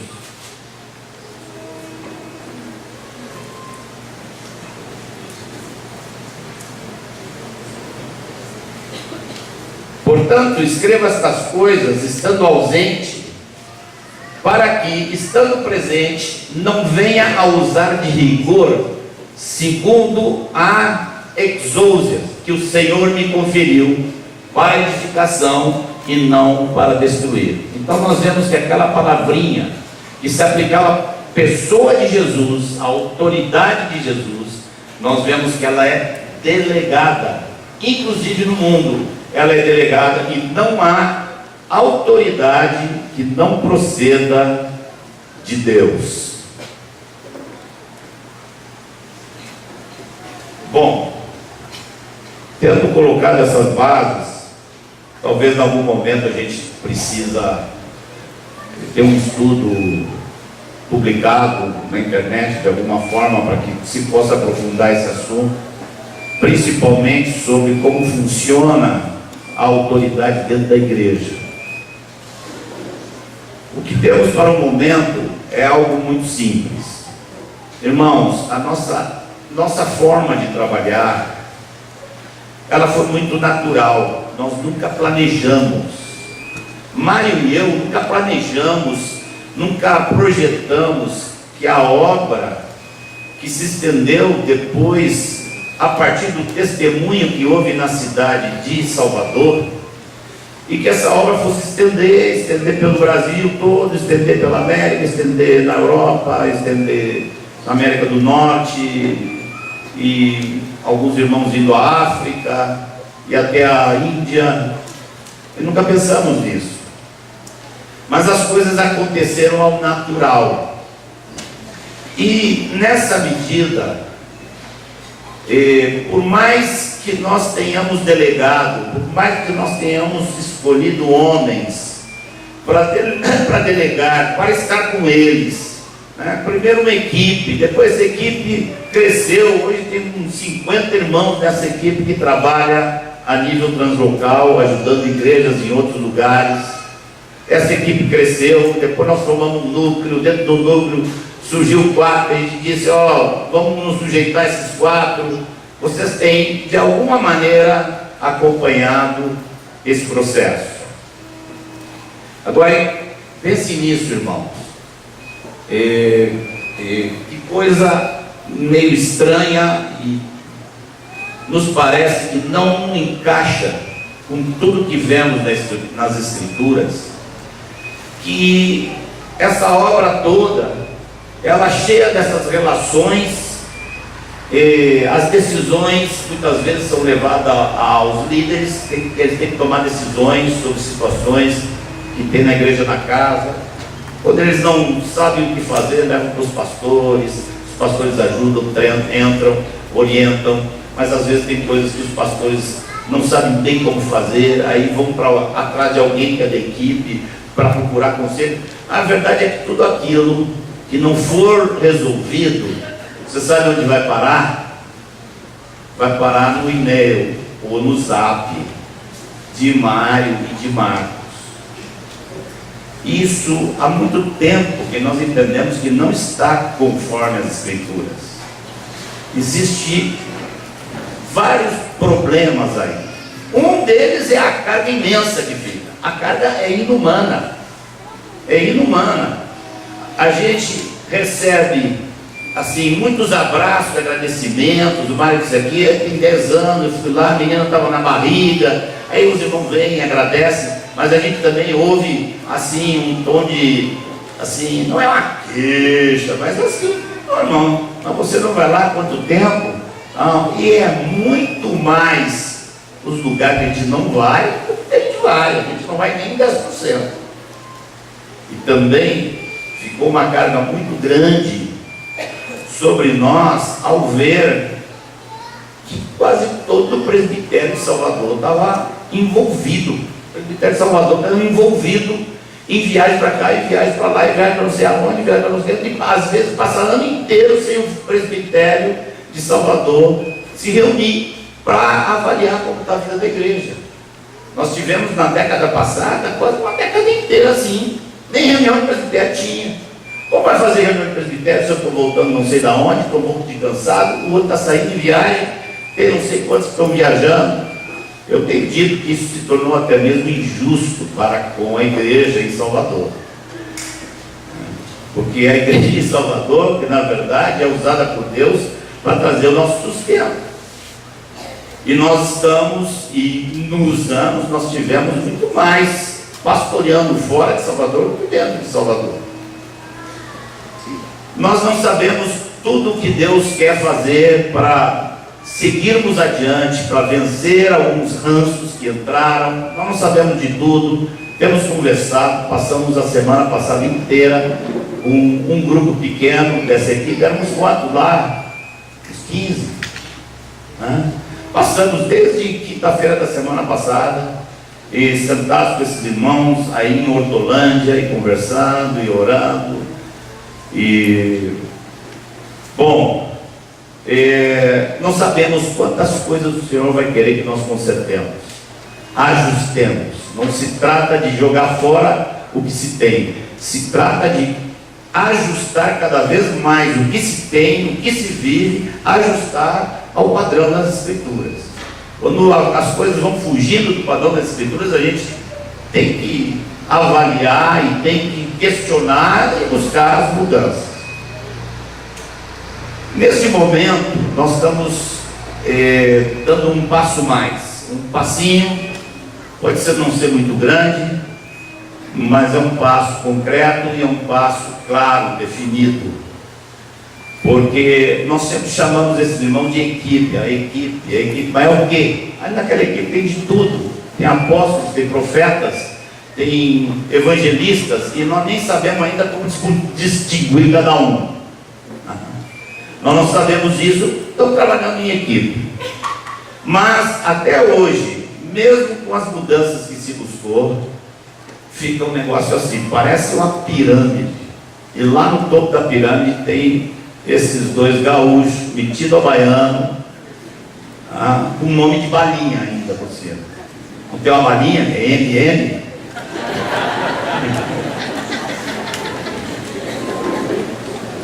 Então, está lá, o senhor é MM. Aí todo mundo vai pegar no microfone, MA, porque eu estava lá com o Mário, com o Marcos, e o Marcos e o Mário, o Mário e o Marcos. Que tal a gente acabar com isso? Hein? Que tal a gente terminar com esse negócio de Mário, Marcos, Marcos e Mário? Porque a diferença do papado é só porque é um papado duplo. Desde que não seja também o anticristo, o profeta também, o falso profeta. Mas irmãos, não é conforme o padrão bíblico isso. E Mário e eu temos conversado com esses irmãos, temos conversado entre nós, temos orado. Algumas coisas nós tínhamos decidido já em março desse ano, nós estávamos esperando o momento próprio para dar esse passo. E o passo é muito simples. Alguns irmãos dessa equipe, já que os irmãos dizem que Mário e eu somos recebidos como apóstolos, Os irmãos, isso não foi uma coisa que nós propomos, isso começou a aparecer, eu acho que apareceu inclusive por influência de outros movimentos no Brasil, na Argentina. Essa coisa toda de que a igreja necessita apóstolos, esse negócio vem tudo lá da Argentina. Mas há esse reconhecimento hoje em todo lugar, e nós queremos justamente que alguns irmãos dessa equipe tenham o mesmo reconhecimento que Mário e eu temos, totalmente o mesmo reconhecimento. Queremos fazer isso de forma oficial, queremos declarar isso para a igreja, queremos que os irmãos saibam que nós temos verdadeiros companheiros para decidir coisas juntos. Queremos deixar de decidir aquelas coisas que ninguém decide, acaba Mário e Marcos tendo que decidir. Então aquilo que ninguém decide vai para a mão da balinha MM, e às vezes é um enrosco, porque um M quer ir para cá, o outro M quer ir para lá, e faz o quê? Votação, da votação, empate.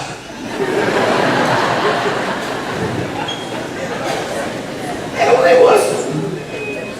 um negócio que com o passar dos anos foi ficando, não sei qual é a palavra, foi ficando desajustado.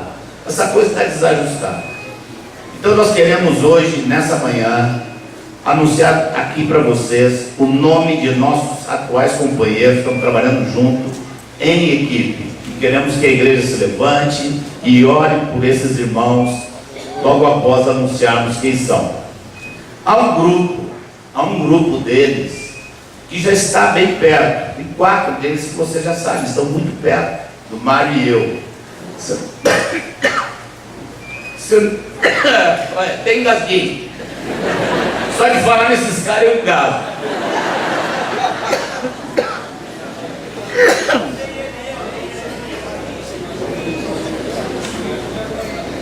A partir das balinhas MM, de repente jogaram uma caixa de bombom garoto por cima. No ano passado, aí veio o irmão, graças a Deus pela vida de Daniel Divano. A última vez que o Daniel Divano esteve aqui, eu acho que foi no ano retrasado, né? Não foi no passado. No ano retrasado. Aqui em Sumaré. Ele chamou os 4 num canto, na frente do marido, e disse: esse negócio está funcionando? Vocês estão realmente exercendo autoridade sobre esses dois? Botou os caras numa pressão. Aí a gente foi, viu que tinha que avançar. Tivemos uma reunião lá em Salvador de uma semana inteira no começo do ano passado. O resultado da reunião, o resultado final da reunião foi 2 e-mails, um para o Mário e outro para mim. Irmãos, era a fábrica da Baiana inteira. Tanta chinelada que a gente levou, chinelo daqui, chinelo na orelha. Graças a Deus, irmão. Que bênção, que bênção. Nós temos nosso coração cheio de alegria, de gozo, por ter esses irmãos que nos ajudam e podem se envolver com nossa vida. Porque um dos princípios que o Senhor estabelece na igreja, para que as autoridades não sejam abusivas, é que ninguém fique sem ter alguém a quem se sujeitar. Então fica Mário e eu aqui, o Ivan falece, nós ficamos aqui, e a quem nós sujeitamos? Isso já foi sanado de uma certa forma, mas agora estamos dando um passo mais. Eu queria chamar aqui à frente, tem 2 que não estão aqui. O Mário não está aqui, viajou hoje. O Mário vou dar o nome para Marcos, João Marcos, fugiu no meio da viagem. O Mário não está aqui, o Mário já retornou. Logo 2 dias depois, daqui 3 dias ele está com uma viagem para o exterior. Temos o Eliseu, também não está aqui, mas nós queremos convidar os que estão aqui para virem aqui à frente.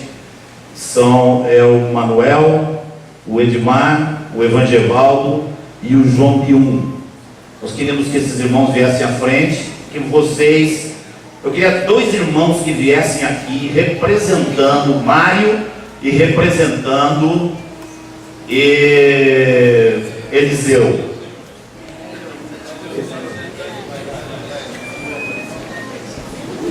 irmãos viessem aqui representando. Quem vai representar Mário aqui? É a temporada. Carlos Cardoso, irmão gêmeo dele. Carlos Cardoso.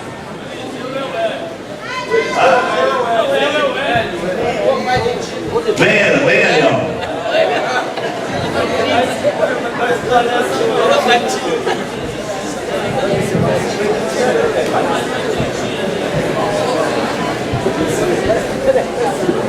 Irmãos, queremos enterrar a era das balinhas. Amém? O que vocês acham? Enterrar a era das balinhas. Terminou. Quem é? Como é que é? Onde é que você está? Eu estou com uma cambada de doido lá que a gente achou que eles. A gente acredita que eles são apóstolos e nós estamos sujeitos. Pronto, está feita a resposta. Vocês se escandalizam, dizer assim, uma cambada de doido? Pode dizer. Quando no início em Salvador perguntavam, mas que igreja, quando vocês não têm nome? Como é que você quer que a gente se refira a vocês? Diga assim, aqueles irmãos malucos que estão indo nas praças, fala assim, tá bom, nós nem sabemos direito. É o quê? Aqui é tudo menos um status. Esses irmãos, junto conosco, estão sendo extremamente rebaixados. Amém? Porque Paulo disse que ele era lixo do mundo, escória de todos. Então, nós aceitamos o rebaixamento e que nos faz levar uma carga imensa pela igreja. Queremos ser servos dos servos dos servos da casa do Senhor. Que o Senhor esteja nos abençoando. E queremos estar muito mais juntos. Agora veio Eliseu e ofereceu a próxima reunião no sítio, com água de coco. Já pensou? Fiquei orando para essa turma não querer só ficar tomando água de coco, viu?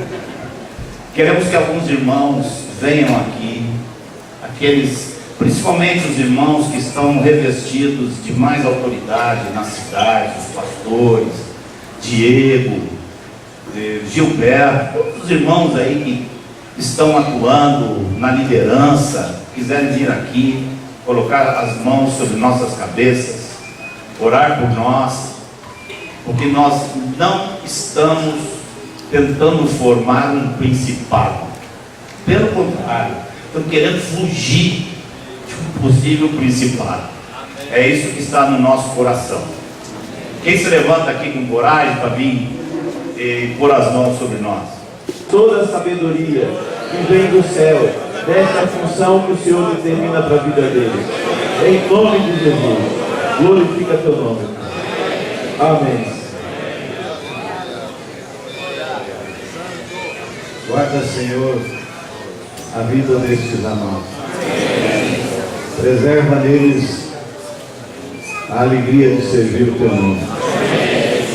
Assim a igreja se mantém em paz e unida para a glória do nosso Senhor. Nós oramos aqui juntos, Senhor, na mesma fé, no mesmo amor, no mesmo propósito, abençoando esses irmãos e renovando a entrega deles nas tuas mãos, para que o Senhor os guie e assim a tua igreja cresça, assentada, Senhor, edificada pelo poder do teu Espírito Santo. Nós os abençoamos aqui em nome de Jesus, Senhor. Queremos também, Senhor, ser um com a igreja. Queremos também declarar a igreja aqui representada, que concorda com o que foi dito aqui, Senhor. E nós, como igreja, também queremos ter um coração sujeito, Pai, a tudo aquilo que o Senhor vai direcionar e mostrar através do teu Espírito Santo aos nossos irmãos. Queremos declarar como igreja que estamos com o coração aberto, feliz, quebrantado, para receber toda e qualquer direção que o Senhor conceda aos nossos irmãos. O nosso coração está feliz por essa manhã, Senhor, com essa decisão, com isso que o Senhor está fazendo nessa manhã. E queremos também que os teus olhos, o teu coração se alegra, Senhor, porque está sendo delegada essa autoridade e nós nos alegramos e nos sujeitamos àquilo que o Senhor está fazendo nessa manhã. Por isso, Senhor, seja bendito o teu nome. e que esses homens sejam cada dia mais, no dia a dia, nas decisões, revestidos da sabedoria do alto, do conhecimento, do discernimento do Espírito, cheio de poder de Deus, para conduzir, Senhor, de maneira sábia a tua igreja, Senhor. Nós nos alegramos por tudo isso que está acontecendo aqui nessa manhã. E oramos, Pai, em nome de Jesus. E a glória e o louvor e o domínio seja a ti, Senhor, para sempre. Amém, Senhor.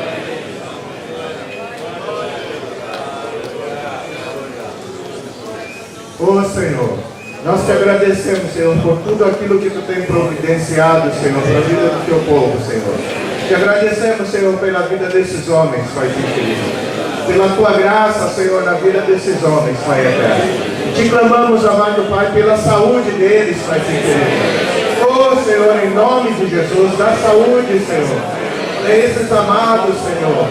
Pai, nós te clamamos pela casa deles, seus filhos, Pai querido. Em nome do teu Filho amado Jesus, derrama da tua graça, Senhor. Restaura a saúde, Paizinho querido, em nome do teu Filho amado Jesus.